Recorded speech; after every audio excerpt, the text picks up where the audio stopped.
વધુ એક મહત્વપૂર્ણ સમાચાર સામે આવી રહ્યા છે। પંચમહાલના ડાકોરમાં બોગસ વોટિંગનો મામલો સામે આવ્યો છે। મતદારનો મત પહેલા જ કોઈ આપીને ચાલી ગયું હોવાની ઘટના સામે આવી છે।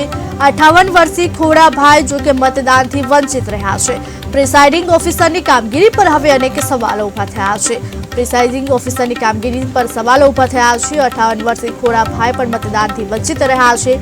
મતદારનો મત પહેલા જ કોઈ આપી ગયું હોવાનો આ સમગ્ર મામલો સામે આવ્યો છે। પંચમહાલના ડાકોરમાં બોગસ વોટિંગનો મામલો સામે આવ્યો છે। મતદારનો મત પહેલા જ કોઈ આપીને ચાલ્યું ગયું હોવાની ઘટના સામે આવી છે। 58 વર્ષીય ખોડાભાઈ નામના વ્યક્તિ હવે મતદાનથી વંચિત રહ્યા છે। સમગ્ર ઘટનાને લઈ પ્રિસાઇડિંગ ઓફિસરની કામગીરી પર હવે અનેક સવાલો ઉભા થયા છે। સમગ્ર ઘટનામાં જો કે મતદાતા મતદાનથી વંચિત રહ્યા છે। મતદારનો મત પહેલા જ કોઈ આપીને ચાલ્યું ગયું હોવાની ઘટના સામે આવી છે। પંચમહાલના ડાકોરમાં બોગસ વોટિંગનો મામલો સામે આવ્યો છે। મતદારના મત પહેલા જ કોઈ મત આપીને ચાલ્યું ગયું। 58 વર્ષીય ખોડાભાઈ નામના મતદાતા મતદાનથી વંચિત રહ્યા છે। સમગ્ર ઘટનાને લઈ પ્રિસાઇડિંગ ઓફિસરની કામગીરી પર હવે અનેક સવાલો ઉભા થયા છે। જોકે મતદાતા પણ મતદાનથી વંચિત રહ્યા છે। મતદારનો મત પહેલા જ કોઈ આપીને ચાલી ગયું હતું। પંચમહાલના ડાકોરમાં બોગસ વોટિંગનો મામલો સામે આવ્યો। મતદારનો મત પહેલા જ કોઈ આપીને ચાલ્યું ગયું।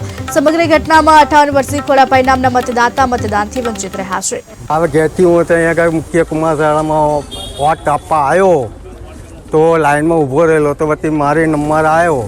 ત્યાં આગળ વતી બૂથ ઉપર હું ગયો તો બૂથ ઉપર પેલા ભાઈ એમ કહે છે ભાઈ ખોડાભાઈ જીવાભાઈ તમારા નામનો વોટ અહીં પડી ગયેલો છે। હવે હું ત્યાં સહી કરું છું, ત્યાં આગળ અંગૂઠો છે તે પેલા ભાઈએ મને પાછો કાઢ્યો કે તમારો વોટ પડી ગયો છે। ડાકોર બ્રાન્ચ કુમાર શાળાની અંદર 240 નંબરના બૂથમાં એક કાકાનું મતદાન બોગસ થયું હતું। એના કારણે મારે આ કહેવું પડ્યું છે। હવે ઘેરથી હું ત્યાં આગળ મુખ્ય કુમાર શાળામાં